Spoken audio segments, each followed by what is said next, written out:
I'm also the curator of this exhibit, and I could not be more honored to create something like this with such beautiful photos. And I just want to take a second to thank our judging panel that chose the photos that are in this exhibit and the winners. We've got Rama Tamimi Al-Sufi, former board member here. We've got Sharon LaRue, Executive Director of the Kentucky Foundation for Women. We've got our Ali scholars from the U of L, Kamran Iqbal and Ella McCutcheon. And of course, Miss Dawne Gee from Wave 3. And so I'm going to turn it over to our CEO and President, Marilyn Jackson. She's going to say a few words and introduce our panel. And once again, from the bottom of my heart, thank you so much for coming tonight. Thank you, everyone, for coming out on this very rainy evening. I'm Marilyn Jackson. I'm President and CEO of the Muhammad Ali Center, and I want to welcome you to the center and to Happy International Women's Day. I'm so proud of this day to celebrate with everyone this opening of this year's exhibit, Shining a Light, Women on Sports. Before I get started, I want to give a special thanks out to Amelia McGrath, who has not only curated the exhibit, but her and Bess have actually moved the exhibit to a whole new space, which I think some of you have already seen. The space is fabulous, and I think the exhibit looks tremendous. So we know that sports are so much more than what happens on the field. They're a vehicle for change, for growth. They invite us to push ourselves to the bounds of what we believe is possible. Leadership, commitment, perseverance are just a few of the real-world skills gained by those who participate in sports. Whether it's competitive sports or whether it's people, just kids playing in the street, sports are really important, and they give us access to a transformative power of participation that should not be impeded on the basis of sex. So I grew up in the 70s as a girl who was told not to go outside and play. And so I really appreciate this exhibit and the fact that we're really embracing sports and the way that Title IX has changed how women are seen in sports and how we get to have higher levels of participation. And we're here today to highlight the importance of women's participation in sports. We're joined by three powerful examples of women who not only have excelled in their respective fields, but exemplify the greatness that occurs when sports are accessible to all. So first I want to introduce Uchenna Kanu. She's a forward. She is a forward for our women's soccer team, Racing Louisville FC, and she's also she plays on the Nigerian national team, represents her. In her early years, she shared her journey saying, "I used to sell oranges and water on the streets of Aba, Nigeria. My brother and I would hawk sodas like Coca-Cola, Fanta, and Pepsi in the market." She went on to appear for the Nigerian women's U17 and U20 Women World Cups as part of the Nigerian national team, the Super Falcons. She has had 7 goals in 20 appearances in the World Cup and Africa Cup of Nations. Thank you for coming today.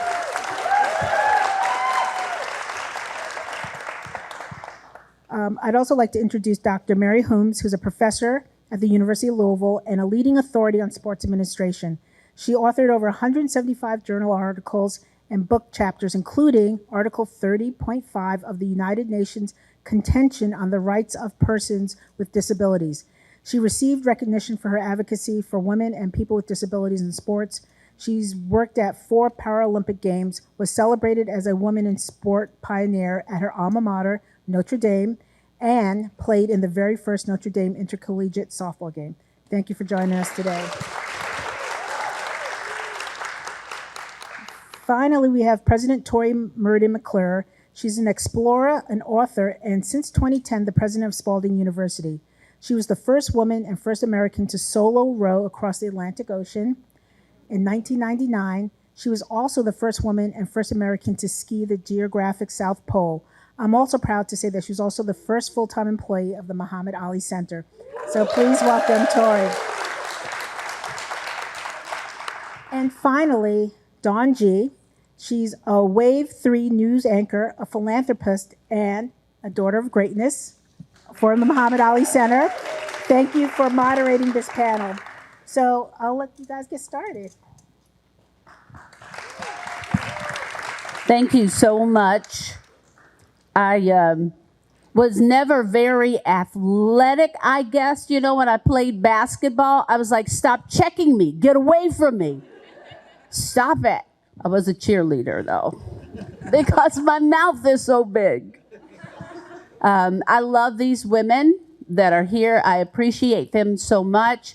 This is going to be really just kind of organic because they have so much to tell us, and I don't want to get in the way. I hope you get a chance to see or have gotten a chance to see the photographs, because I'm telling you, when we were looking at them and just trying to take them all in, now that they're bigger, they like have taken our breath away. And if you stand there in front of them longer than a minute, you'll see so much in them. I don't know if I'm supposed to do this, but this young lady here took one of the pictures back there. Could you stand up? We just want to celebrate you. She took the picture of the young lady. Which school is it? Sacred Heart Academy with the net up in the air. She took that picture. Look at how young she is. She's great already. She's great, great, great. We just want to celebrate you. Today is International Women's Day, so yay, ladies. Yay, ladies. So I've got questions and things like that they told me to ask. I'll get to those. So what I want to do is, I can remember once I was sitting with Tori, and Tori and I were talking, and you all know what she's done, but she rowed across the Atlantic Ocean, right? You know, first to do that and everything. And I remember when she did it, and when she did it, you know, the first time, like, she was beaten and seriously body broken, right? And we were talking about it, and I was like, dude, you are crazy.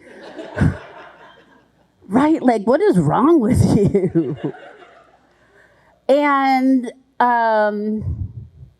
she went back and did it again. And she talked to me about that. And when she did, it just, can you tell them about that conversation? Yeah, so I didn't make it the first time I tried to row across the Atlantic Ocean because I rowed 3,000 miles and got hit by a hurricane. You know, bad day. I capsized more than a dozen times. One capsized, dislocated my shoulder. The next capsized, put it back into place. This is my definition of a bad day. And so I came home, after Hurricane Danielle passed, I was hit by another hurricane named Earl. I called for help. I was picked up by a container ship named the Independent Spirit. You can't make that stuff up. And I returned home to Louisville, Kentucky, home of all great ocean rowers. I worked for Jerry Abramson, who had to leave office because of a term limit, Mayor Abramson. Now he works for me. Yes. And I was asked if I wanted to work for Muhammad Ali and take a job at the Ali Center. And I said yes. And Muhammad, I've often said, had a really soft spot for broken people. He didn't care what your skin color was, but he had a soft spot for broken people. And he could see how broken I was. The first conversation I remember having with him where I knew he was talking to me, he said, were there times out there you wondered, why am I here? And I said, Muhammad, were there times in the boxing ring when you wondered, why am I here? And he just started laughing. And there was this moment between us of just utter recognition. Now, we didn't have the conversation you're referencing until much later. He waited until he knew I was ready. And he said, Tori, you don't want to go through life as the woman who almost rowed across the ocean. So I went back.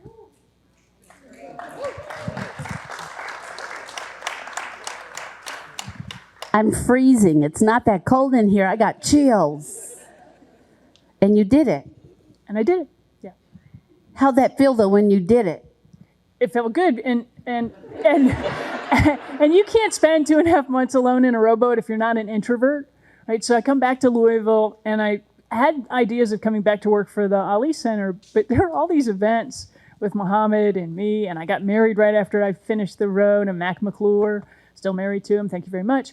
And so we were following Lonnie and Muhammad around, and I remember there was this one day where we were together for like 10 hours, and then Muhammad and Lonnie were off to the next event, and they said, are you coming? And I said, no. and Mac and I went home. But they were inexhaustible as a couple. And the things you can't imagine the amount of energy they gave to this community, event after event after event. And I just finished rowing across the ocean. And I remember we were at the Seelbach one evening, and we were late because Muhammad and Lonnie they were never late on purpose. They were just held up by the last group. And as we were going in, the sea of humanity parted us, and Muhammad and Mac McClure went off that way, and Lonnie and I went off this way. And I began to shake because my security blanket had just gone that way. And Lonnie said, "Come sit by me." And Lonnie and I, we were sit next to each other in meetings kind of friends. We're not sit next to me at dinner kind of friends. And she's asking about Mac, and she said, "How's Mac?" And I look across, and Mac's wearing blue jeans, and it's probably a black tie event. And I said, "Lonnie, I married a Republican." I swear I didn't know he was a Republican when I married him. And she looks across the room and she goes, "It's okay, Tori, he doesn't dress like a Republican."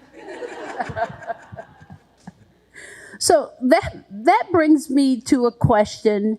Uchenna, I hope you don't mind me coming to you with this, because I hear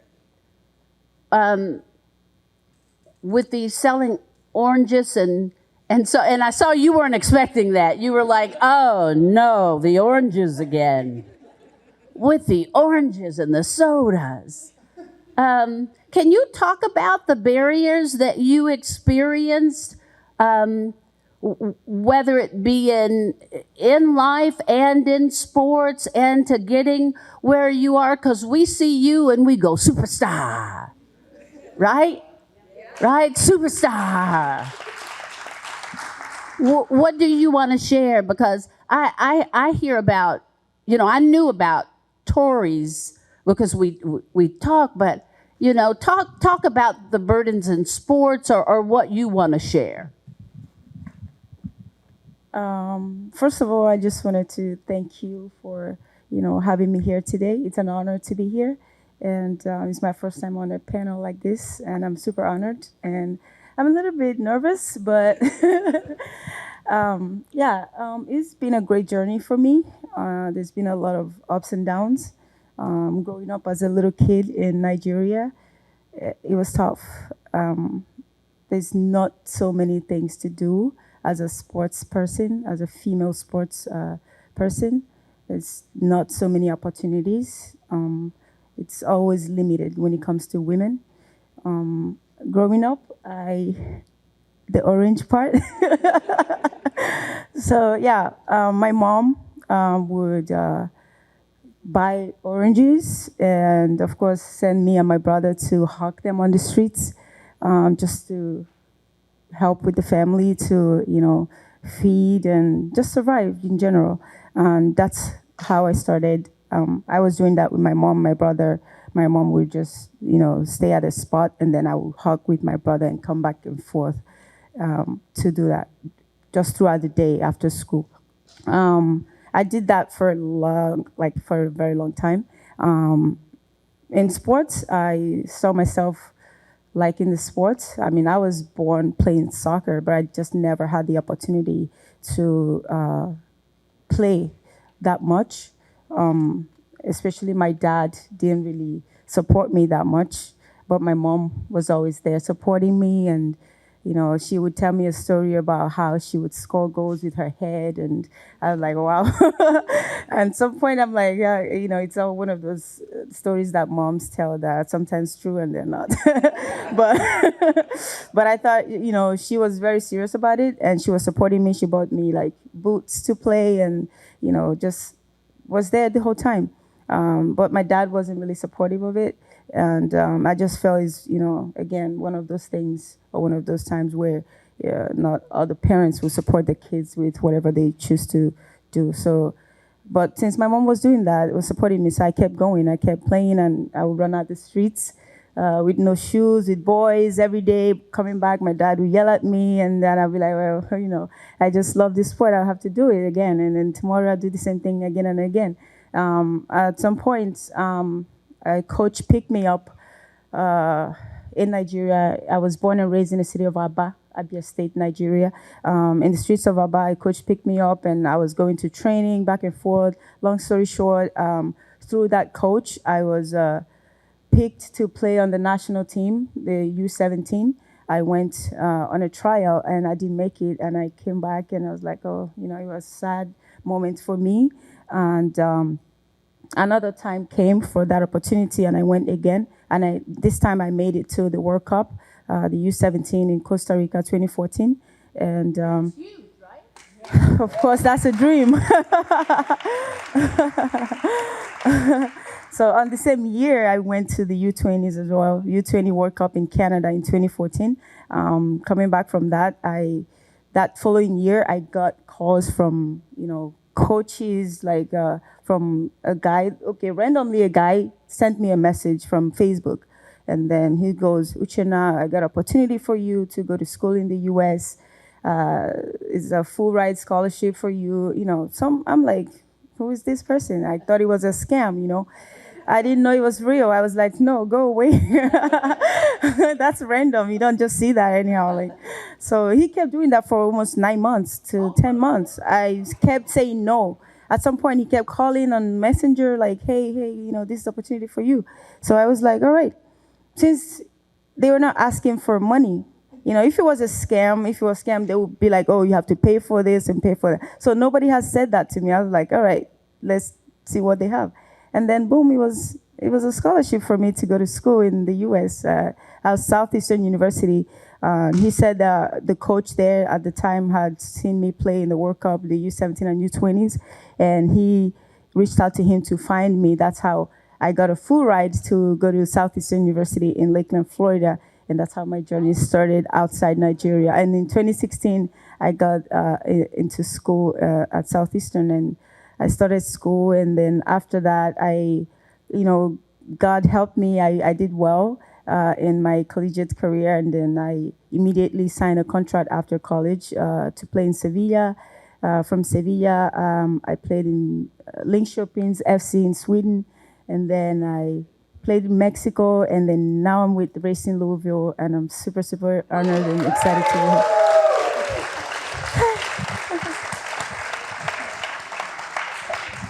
Louisville's better than Sweden anytime.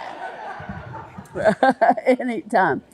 Dr. Hums, I'm gonna ask you the same time.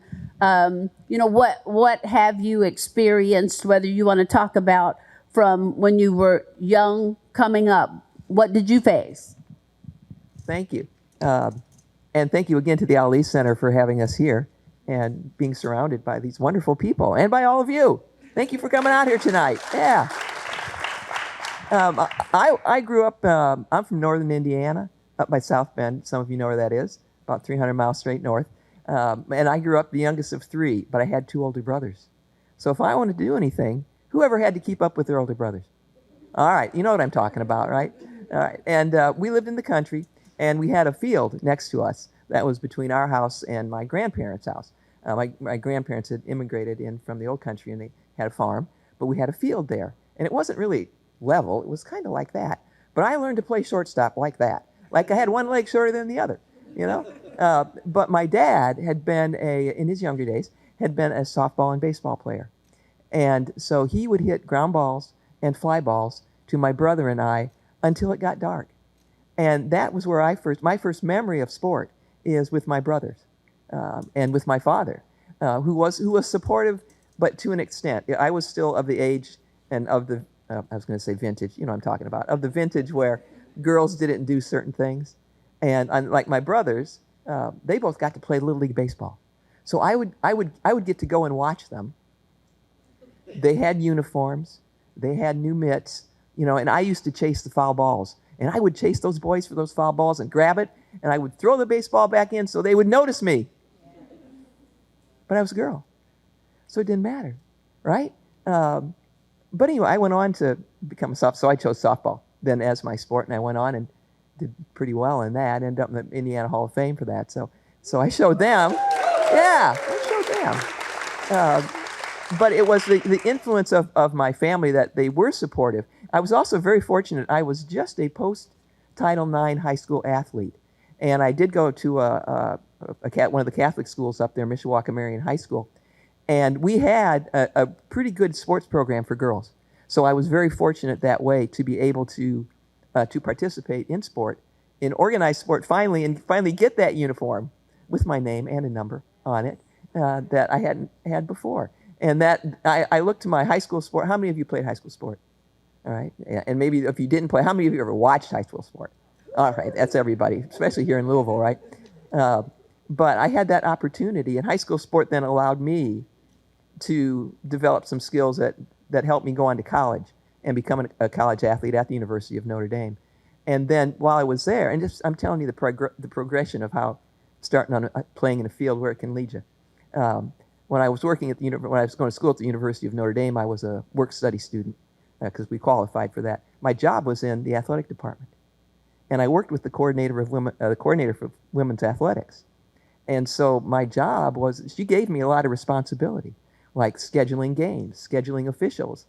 I was, maybe you'll find it hard to believe, I was the in-stadium announcer for Notre Dame women's basketball. So yeah. So that was me, Jane Polititsky, 1 and bonus, or 2 in the whatever. We didn't have 3-point shots then. But anyway, I got to do that. It allowed me to say, you know what? I think I could have a career in this. And I said, I want to be a college athletic director. I went on to get my master's degree, my MBA at the University of Iowa, and to study under some of the women who were some of the true pioneers in women's sports. I became a college athletic director and a college coach,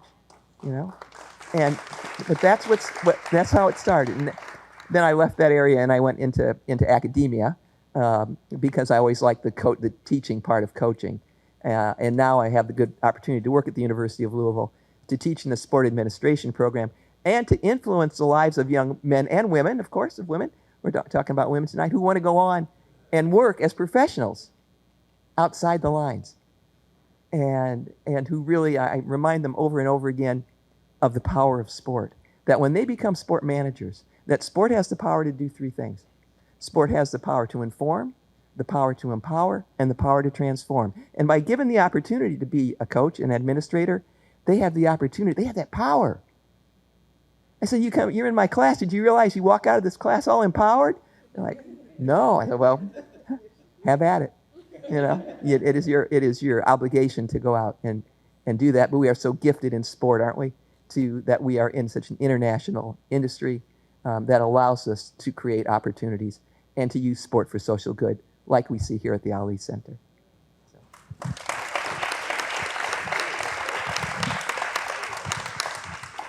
You said a lot in all of that. Yes, ma'am. You are a professor. Yes, and you talk well, and we appreciate it, and we want to. You said so much that you touched on that, your brothers played and you ran and got the ball. You wanted to be noticed. And I wonder, are we noticed yet? Are we noticed yet? Because when you said you threw that ball and you wanted to be noticed, all I could think is our U of L women's team is like, why can't we fill those stands? Because those girls are bad. I shouldn't say it like that. They are good women on the court. Yeah, they are tough women on the court. And I wonder, I'm not saying anything about any other team or how they're doing. The women are killing it, right? And I've always wondered, why aren't any women's team? It could be anything. It could be anything except for pole dancing. If it was pole dancing, it would be full, right? So I wonder, what is that? What is that? So has Title IX, changed anything? And what are we doing? What do we have to do? What is going on? So for every step forward, we take a couple steps back. And Title IX was not originally about athletics. It was about women being allowed to go to graduate school. So I wouldn't be a university president, but for Title IX, that women couldn't get graduate degrees. It's really hard to become a faculty member if you can't get a graduate degree. And athletics was accidental. But what a great accident. It was Bernice Sandler, she's known as the grandmother of Title IX, wanted to go to grad school, and she kept getting denied because she was a woman. And so there's so many women now in higher education leadership because of Title IX. Now, I was an athlete who benefited from Title IX, but I was not allowed to play baseball because it was too dangerous, right? Girls were allowed to play field hockey, right? Field hockey wasn't dangerous. Baseball was. Like, what's up with that? You know, and women aren't allowed to be jockeys. Why? Because they're light and nimble? You know? And so the discrimination is just rampant. And I was the acting board chair of the NCAA football season 2020. There were Autonomy 5 commissioners losing their mind. Wait a minute, there's a woman from a Division III school that doesn't have football deciding if there's going to be football in the United States of America? Take a breath, guys. It'll be all right. And then I was in the room when we canceled the men's basketball championship, a $1 billion decision. I was in the room when we passed name, image, and likeness. It was not our idea. But I did say it's going to hurt women's athletics, because we're going to return to an era where the talented men are going to get supported and the beautiful women are going to get supported. Now, there are exceptions. There are talented and beautiful women. But there's so many inequities. And it's based on the fact that, I'll turn this over, how many women are sportscasters? How many women are making the choices of who the film crew goes to film? And we keep being told that no one's interested in women's athletics. I'll hand it to a female athlete to tell you whether women are interested or men are interested in watching her play.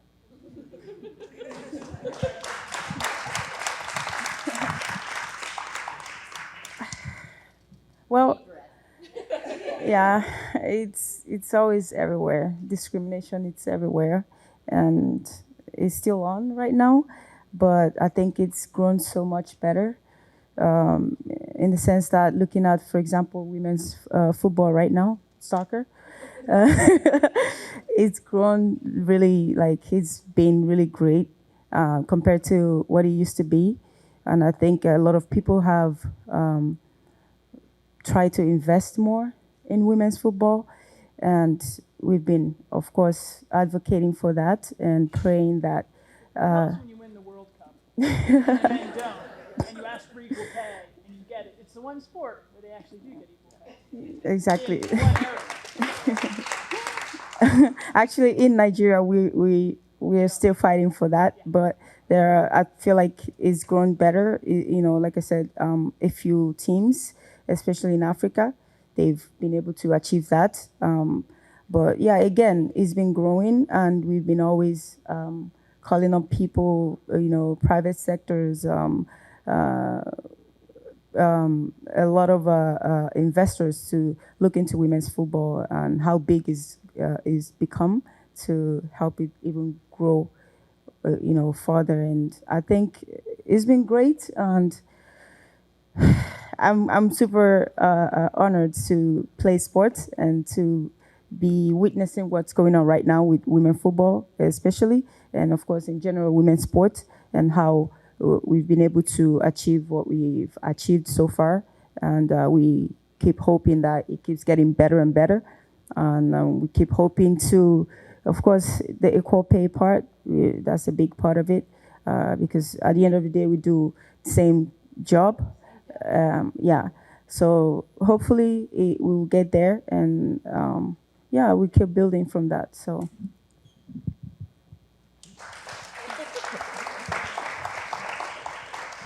Yeah, I think when we look at numbers, there's more to life than numbers.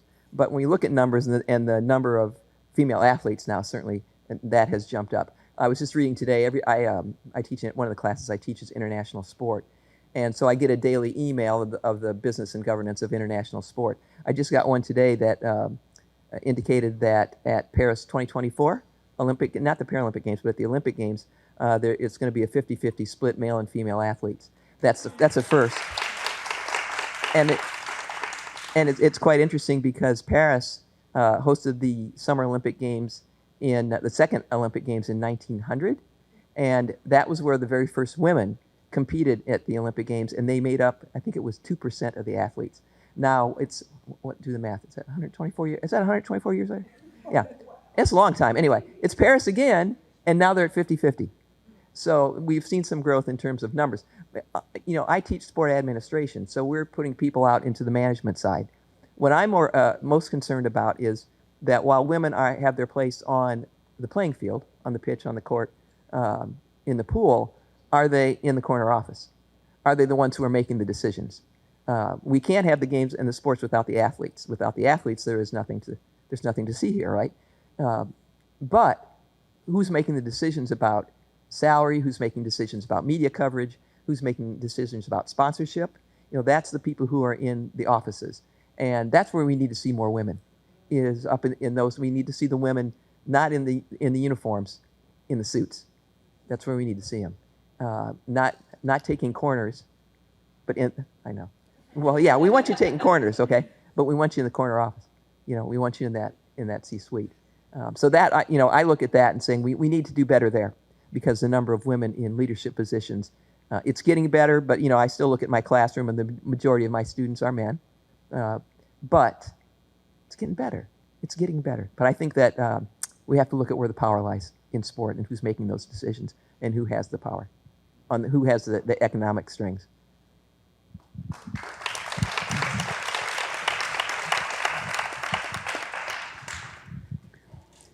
Again, I think of the some of the pictures back there, and we would look at the girls' faces and we would wonder, what are they thinking?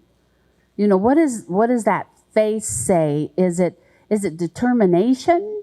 Is she happy? Is she? I mean, we were in there just wondering what are they thinking? And the question, what advice would you have to women who want to participate in sports? I think of my own daughter, and my daughter, y'all better not mess with my daughter, that's all I'm saying. She kicks doors down, you hear me? I mean, anything she's ever wanted to do, not bad, she's not bad. She gets it done, that's what I'm saying. And I see her and I'm just so proud of her, even when she was a little girl. And I just wonder, where in the world did you get that? And then I look at my mother, and my mother gets things done. And I'm just so proud of her. She was at St. Francis. She was coxswain, and Dawne Gee is her name, and she's just so awesome. But what would you say to young women? Because you say it's getting easier. Sometimes I think it's getting worse. I don't know. What would you say to young women who are going into sports? I'd say go all in. That's me.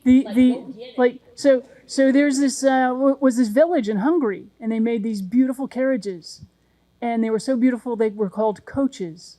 And a coach is what takes you from where you are to where you want to be, right? And some people get to be coaches.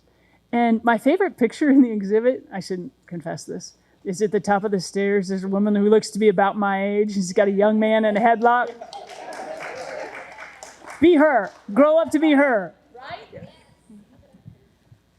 I think, first of all, sometimes, or maybe I would just start with, I spoke to a couple of, or a team about a couple of weeks ago, and they were asking me questions, the barriers, like what stops people from participating in sports and things like that.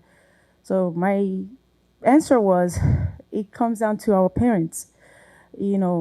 Sometimes we're sitting here, we're talking about it, or let people come in and be a part of it. How about the kids at home with their parents that they have to listen to? I didn't have my dad on my side when I started. So my mom was there, and that was, 50-50. But I told them to not disrespect your parents, but go get what you want to get. Be who you want to be, as long as you're not hurting people. Just, if you want to play sports, go for it. Have passion for it. As long as the passion is there, the hard work is there, the talent is there, you have to go get it. I just recently launched my foundation, Uchenna Kanu Foundation, and one of our goals.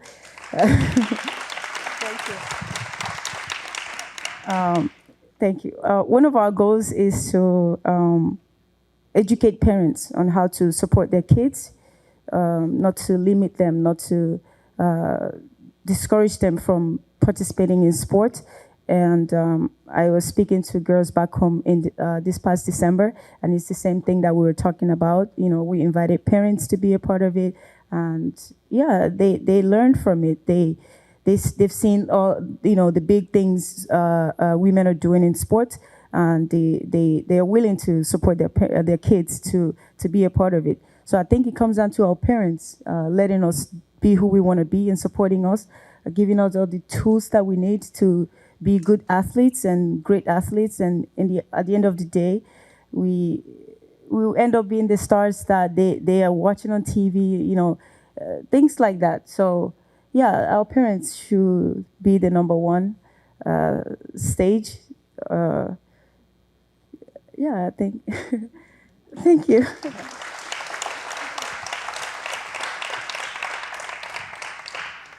I think I would tell girls and women who want to play sport, don't hear the word no.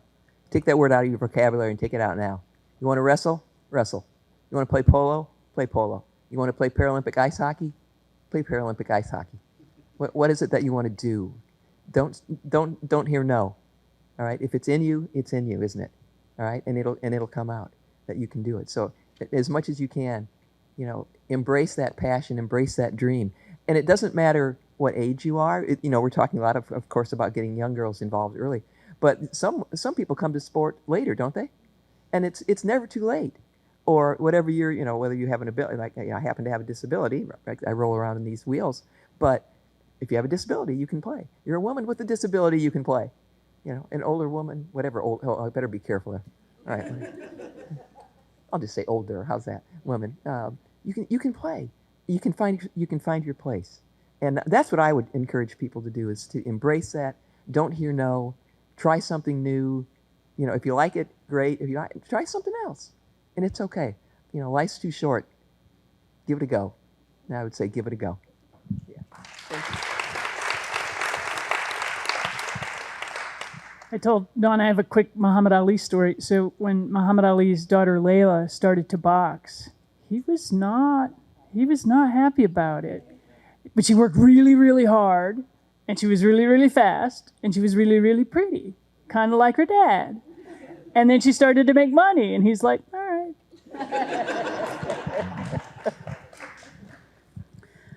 right. You all have just been so fantastic, and they've been just so easy to listen to, right?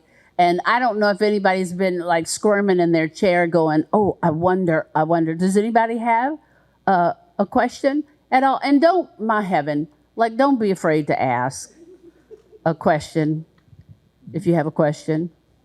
Yeah. So this is my second time seeing your tour. I used to go to you when I was in the sports history at GSP at Senate. That's 2 summers ago, I guess. And so I go to a D3 school where student athletes make up like 60% of the population. And so I'm really, really into motorsport, but there's no women's motorsport around here. And so like going to a D3 school that doesn't offer something like that, what do you think is like the best kind of action to like get into something like that that's not necessarily like accessible in our area? Well, rowing's not real accessible, or it wasn't when I was rowing here. And I drove a Chevy Sprint, Imagine clown car, with a 27-foot long rowing shell on it that I would have to get out of my basement every morning and drive to the river and put it together and row and then put it back on top of the car and drive and put it in the basement. So there are ways, you just have to really, really work at it and find 4 good friends who will follow you, help you, assist you, and hopefully compete with you. No, I would concur. Yeah. Yeah.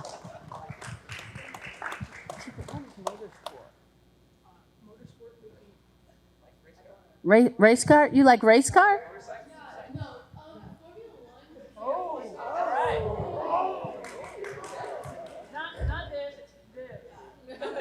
Like race cars. And they just started the F1 Academy, which is the women's motorsport league for F1, which was one of the team principals' wives started it. And there was a lot of backlash because the first sponsorship they ever received was from a makeup brand. So all of their cars have makeup on them, and there's a lot of backlash from men in motorsport because of it. And women liking F1. There's always backlash from men when women are ready to go out there and take their place. Poo on that. Go get your blessing, girl. Go get your blessing. Yeah, it might be hard. Just think out of the box. And then crawl out of the box. And then go get it. See if somebody will help. Any other questions? Yeah. And be as loud as you can. Be. Question for Dr. Hunt, anybody who wants to answer. You mentioned getting more women in the corner office. We have a ton of phenomenally talented women's athletes, especially in the city. How do we get more women? How do we get more young women into the corner office? Get them excited about the sport administration aspect, getting outside the lines. Is there a way to get a transition from inside the lines to out, or just get people interested from day one?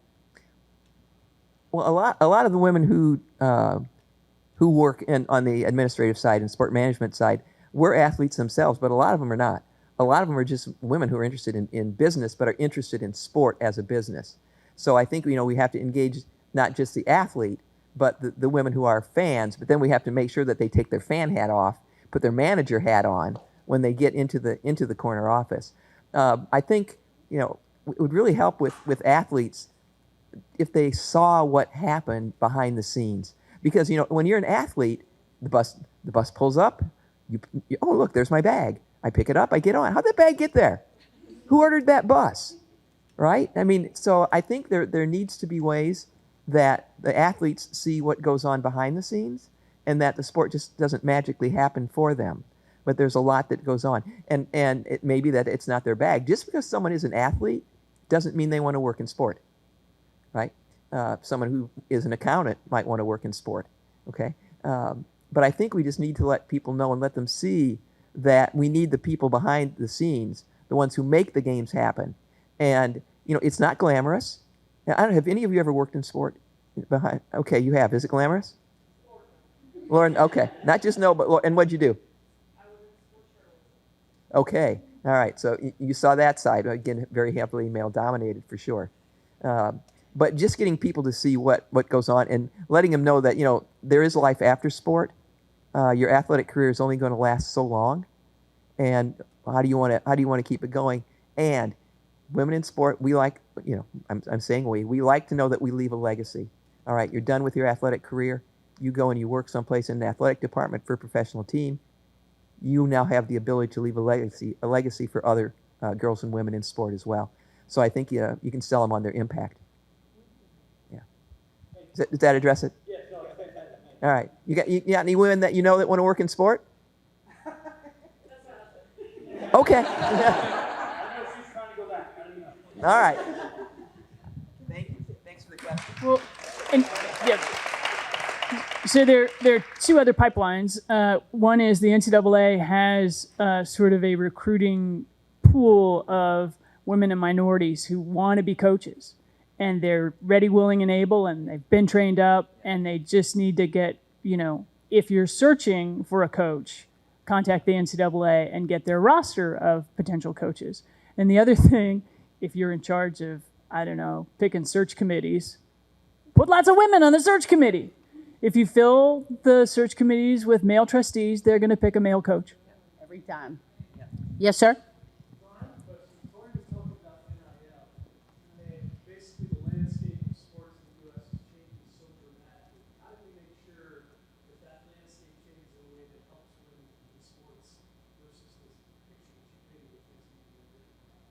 Yeah, I don't have an answer to that.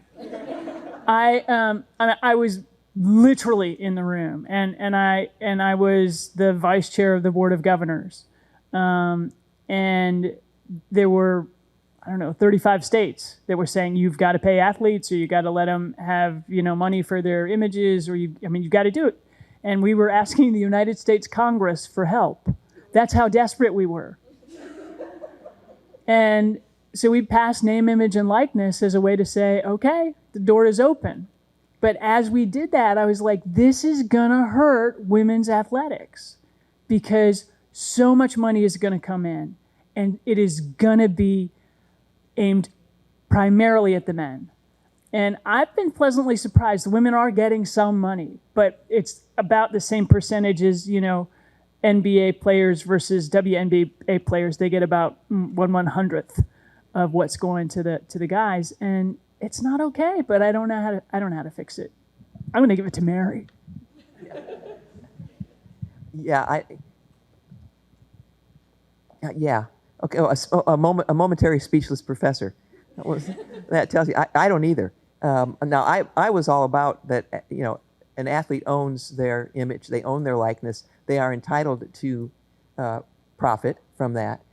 Certainly universities profit off what the hard work of athletes. Without them, there wouldn't be the millions of dollars that there are. But how do we get, and women are starting to see their share of it, but you're right, not the way the men are. But once NIL got combined, I think you're all, maybe you're familiar with the transfer portal, right? And how once those two got in the same room together, then all the cows were out of the barn. I mean, they really were, and I don't know how to get them back. Yeah, I mean, they don't even think they're cows anymore. I don't know what they think. They're cash cows. Yeah, or union, like Dartmouth men's basketball, of course, just voted that they would. They did want to unionize. We'll see what happens there. So there's a lot in college athletics. There's just a lot going on. But how women are going to be affected, I think, is what we need to keep an eye on, because we are getting some money, but not nearly what the men are. And there was a question. Yeah, did you have a question? So I saw your hand go up. No, there was a question, right? There was a question.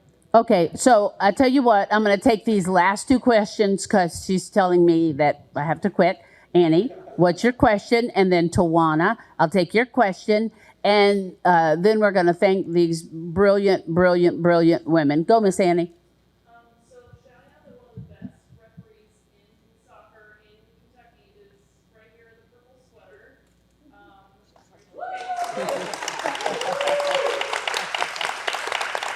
And thank you.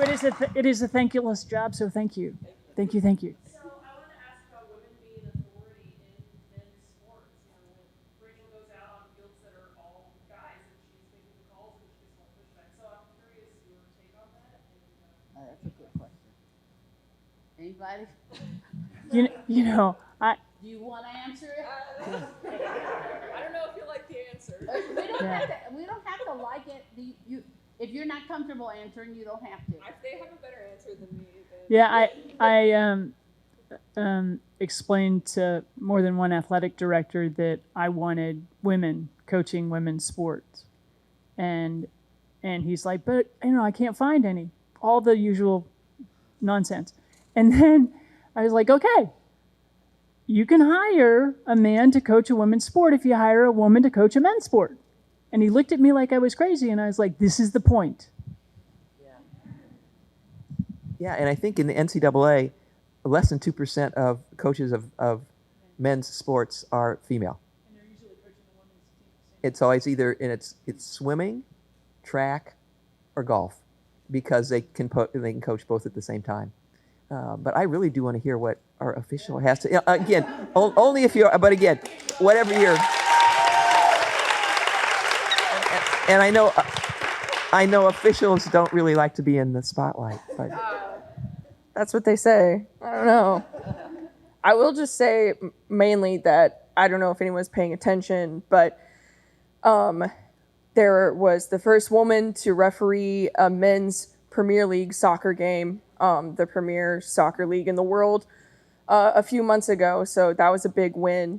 Actually, the MLS, the American League, has had women refereeing men for even longer. So we did something right there.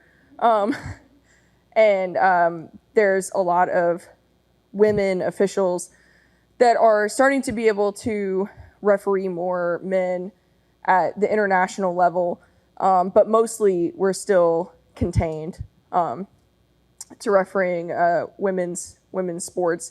The same is true for other sports. The first woman officiated and was the head official of an NFL game, so we're making progress. But I think a lot of what I see, other than what you would think of as the normal limitations for women officiating, is in the leagues that Uchenna plays in, is that men who officiate in the women's league see it as a step down for them. And so while we women are just working really hard to be able to even officiate the women's game at the professional level, the men who are officiating the game at the professional level see it as an inferior product's a bad word, but an inferior version of the sport for them to referee. And so I think there's still a lot of progress to be made in officiating. Mine's in soccer, but I know there's a lot of progress to be made in officiating in general. Thank you for letting me speak.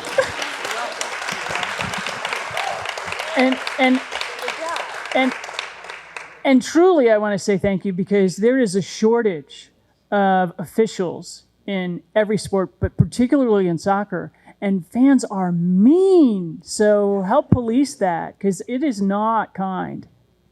No, the world is mean right now. Everybody just needs to take a Xanax. I mean, I am just done. Like, everybody needs to stop being so mean. Just stop. It's not right. Miss Tawana. So my question is, we obviously have some talent, right, with women. But how do we get people in this thing? Because y'all don't want to choose women's soccer fan. But the men's soccer games here in Louisville will have twice the attendance of a women's soccer game. And in my opinion, I think the women's games are a little bit more exciting and a little bit better. So how do you get people in the stands? How do you get the attention on the women's games without that? I mean, that was my question. That was my question earlier. I don't get it. Like you said, their games are more exciting. Right now, U of L women, they're killing it. I'm not saying anything about anybody else. I'm not going to mention another, I mean, yeah, we had that question, but I don't know. I don't know. Yes, ma'am? And you have to talk up real good for me. That's the first time I've had that. Yeah. This is not a question, but I appreciate all of you all because you talk about legacy. But Dawne Gee, you are legacy. Oh, well, you are very kind. You are truly Thank you.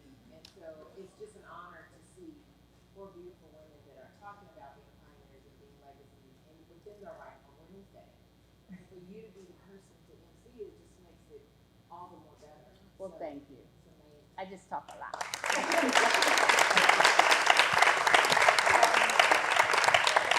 Yeah, I don't mind if they come up and say hello. I think are we finished? Please, if you want to, come up and say hello. I hope you've had a chance to see the pictures. Amelia has worked so hard. I'm going to tell you something, and she probably won't like it, but she has been just so nervous. Like, when I came in, she was just like, oh my gosh. And she was trying to write, and she couldn't write. And I was like, Amelia, what's the matter? And she was like, I just need this to be over. And I was like, Amelia, calm down. It's going to be just fine. Whatever happens is going to happen. And she's like, okay, if you can't read my writing, I'm so sorry. It's okay.